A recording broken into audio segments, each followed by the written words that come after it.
आमचे सर्व आमदार आणि आमच्या या लोकसभेमधले बारामती लोकसभेमधले जे महत्त्वाचे पदाधिकारी आहेत, आज सर्वांनी निर्णय घेतला की महायुतीच्या उमेदवार सुनेत्रा पवारजी यांच्या मागे पूर्ण पाठबळ उभं करायचं। आमच्या मागच्या 2019 मध्ये ज्या कांचनताई कुल उमेदवार होत्या त्यांनी 5,31,000 मतं घेतले होते। ही संपूर्ण मतं जी आम्ही घरोघरी जाऊन कमळ चिन्हाला मिळवली होती, ही सर्व मतं आमचे व्यासपीठावरचे नेते, आमचे पदाधिकारी यांनी घरोघरी जाऊन पुन्हा एकदा मोदीजींचा नमस्कार घरोघरी सांगून, मोदीजींचा नमस्कार घरोघरी सांगून, मोदीजींच्या नावाचं स्टिकर घरोघरी लावून, मतदान कार्ड मतदानाचं निमंत्रण घरोघरी पोहोचवून 5,31,000 मताचं पाठबळ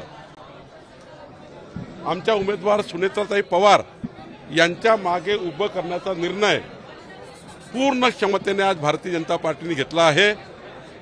आणि मला विश्वास आहे की सुनेत्राताई पवार 51% मतांनी जिंकतील आणि मोदीजी तिसऱ्यांदा प्रधानमंत्री म्हणून जेव्हा शपथ घेतील तेव्हा आमच्या सुनेत्राताई पवार या त्या ठिकाणी पूर्ण पाठबळ देऊन उभ्या राहतील, याकरता आमचा आज निर्णय झाला आहे।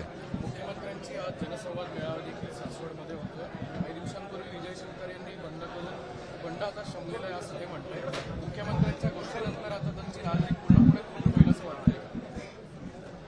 शिवसेनेचा निर्णय त्यांच्या पक्षाच्या कार्यकर्त्यांनी आणि त्यांच्या नेत्यांनी करायचा आहे, पण महायुतीमध्ये हे ठरलं आहे की माननीय देवेंद्रजी, एकनाथजी, अजित पवारजी आणि आमचे सर्व नेते, केंद्रीय नेतृत्व, आम्ही एकमताने एक दिलाने हा प्रचाराचा जो आम्ही सुरुवात केली आहे, मला वाटतं संपूर्ण महाराष्ट्रामध्ये महायुती प्रचंड भक्कमपणे काम करत आहे। कालही मोदीच्या सभेला महायुतीची 1 लाख जनतेची सभा झाली आणि ज्या पद्धतीने आम्ही योजना तयार केली आहे, नियोजन केलं आहे, भारतीय जनता पार्टी मात्र जिथे एकनाथजीचे उमेदवार आहेत तिथे प्रचंड ताकदीने आम्ही त्यांच्या मागे पाठबळ उभं करू, जिथे अजितदादाचे उमेदवार आहेत तिथे त्यांच्या मागे उभे करू, जिथे आमचे उमेदवार आहे तिथे महायुती आम्हाला मदत करेल। आणि मी दाव्याने मागेही सांगितलं होतं की 45+ खासदार मोदीजींच्या पाठीशी त्या ठिकाणी पाठवण्याचा या महाराष्ट्राच्या जनतेचं मत आहे। हा त्या ठिकाणी आम्हाला घमंड नाही तर आत्मविश्वास लोकांवर आहे की मोदीजीच्या विकसित भारताला संकल्पाला लोक साथ देतील। आणि बारामती तर प्रचंड मताने निवडून येईल। खालची जे जनता आहे या जनतेला मोदीजीला मत द्यायचं आहे, या जनतेला मोदीजीला प्रधानमंत्री करण्याकरता मत द्यायचं आहे। आणि म्हणून मला वाटतं महाराष्ट्रामध्ये भक्कम महायुती या ठिकाणी काम करेल।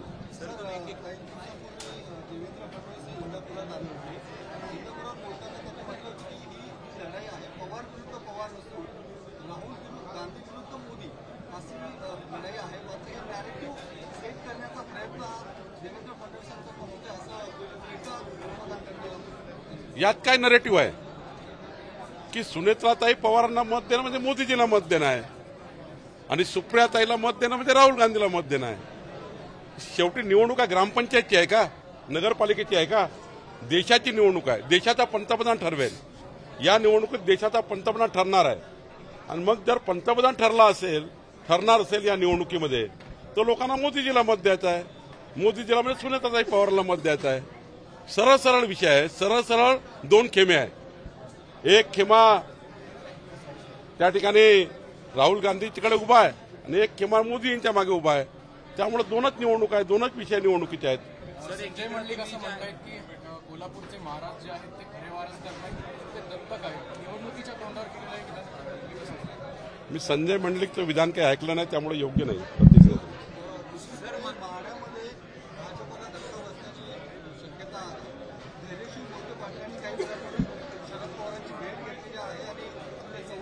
प्रवेश करणार असेल चर्चा आहे काय? मनधरणी करण्यात कमी पडलं की भाजप 51% मतं घेऊन आमचे रणजितसिंग नाईक निंबाळकर निवडून येणार आहे. जनतेला मोदीजीला मत द्यायला तयार आहे, मत द्यायचं आहे. आणि तिथे माळ्याच्या ग्राउंड रियालिटी अशी आहे की जनताही मोदींच्या मागे उभी आहे. नाईक निंबाळकरला मत देणं म्हणजे मोदीजीला मत देणं आहे, त्यामुळे तेच निवडून येतील. जर इकडे रामराजे काम करणार नाही असं सांगितलं गेलेलं आहे, दुसरीकडे मोहिते पाटील काम करतात, तुम्ही 51% मतं सांगताय ते नेमके कशाच्या आधारावर? महायुतीचे सर्व नेते शेवटच्या दिवशीपर्यंत कामाला लागणार आहे. सर्वच नेते अजितदादा तिकडे जाऊन त्या ठिकाणी राष्ट्रवादी काँग्रेसच्या सर्व कार्यकर्त्यांना भेटणार आहे. एकनाथजी त्यांच्या कार्यकर्त्याला भेटतील. ज्या ठिकाणी भाजप लढतात त्या ठिकाणी ते काम करतील. शेवटी ही निवडणूक मोदींची निवडणूक आहे आणि मोदींच्या निवडणुकीमध्ये कोणी विरोध करणार नाही. काही आपसातले जे त्या ठिकाणी वाद असतात ते स्थानिक लेवलचे वाद आहे. आणि मी तुम्हाला दाव्यानेच सांगतो, धैर्यशील मोहिते पाटील असोत की रणजितसिंग मोहिते पाटील असो, शेवटी मोदींच्या निवडणुकीमध्ये ते आमच्या आव्हानाला साथ देतील. मला माहिती आहे काही दिवसाकरता त्यांची नाराजी आहे, आपसातलं काही त्या ठिकाणी समन्वय नसल्यामुळे काही त्या ठिकाणी स्थिती निर्माण झाली आहे. पण मला विश्वास आहे की ते सुद्धा मोदीजींना साथ देतील. साताऱ्याच्या जागेसंदर्भात काय सांगतात? कारण भाजपला जागा मागणी केली. सातारा जागेचा निर्णय आता जे काही महायुतीय जागा आहे एक 5-10 मिनिटात निर्णय होईल एवढा आमच्या सकारात्मक झाल्या आहे.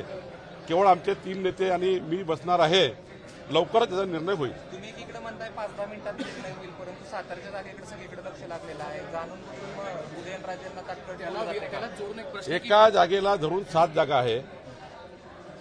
एका वेळी 7 जागा जाहीर कराव्या लागणार आहे. त्यामुळे एका जागेसाठी अलग अलग नाही करता येत. 7 जागा एका वेळी जाहीर होतील. त्यामुळे त्या ठिकाणी थोडं थांबला आहे. मला वाटतं बाकी काही प्रॉब्लेम नाही. 2014ला त्यानंतर शरद पवार हे 2019ला अमित शहा आले होते. 2024ला कुठला नेता येणार? काही काळजी नको करा तुम्ही. तुम्हाला प्रचंड ऊर्जा मिळेल या लोकसभेला.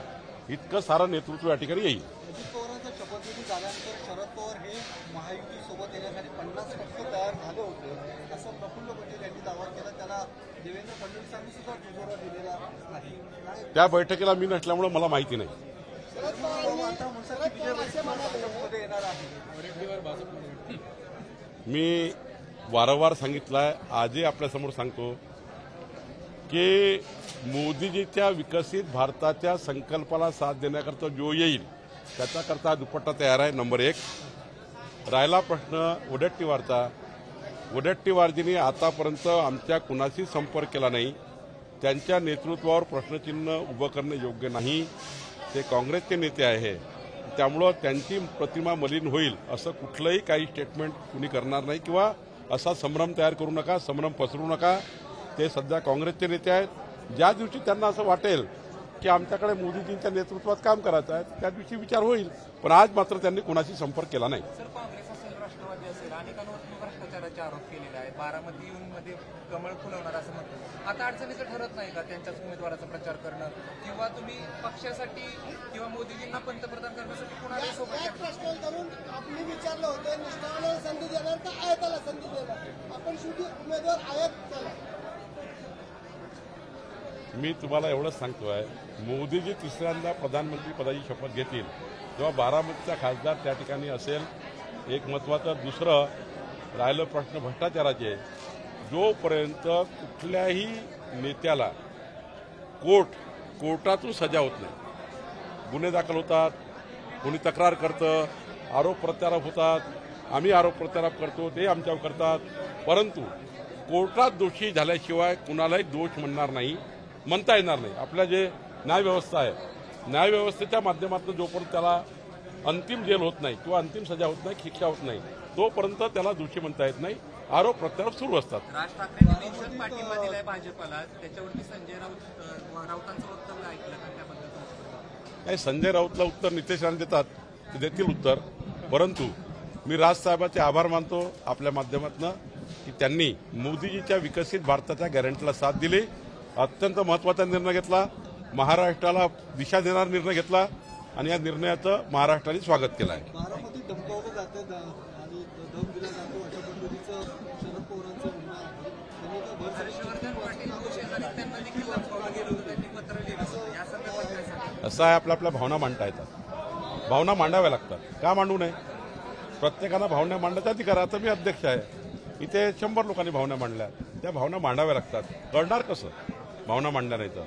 त्यांचा का दोष आहे भावना मांडणाऱ्याचा? भावना मांडल्याच पाहिजे, पक्षाच्या नेत्यांनी निर्णय केला पाहिजे.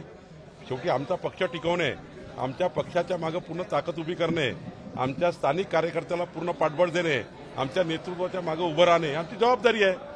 आणि त्यामुळं देवेंद्रजी योग्य पद्धतीने आमच्या पाठीशी उभे आहेत, सर्व नेत्यांच्या पाठीशी उभे आहेत आणि पक्षाच्या पाठीशी उभे आहेत. त्यामुळं तेवढा भावना व्यक्त केल्या पाहिजे, ते जायज आहे. नाशिकमध्ये छगन भुजबळांना काही प्रस्ताव दिलाय का कमळ चिन्हावरती? योग्य वेळी कळेल. एबीपी माझा, उघडा डोळे बघा नीट.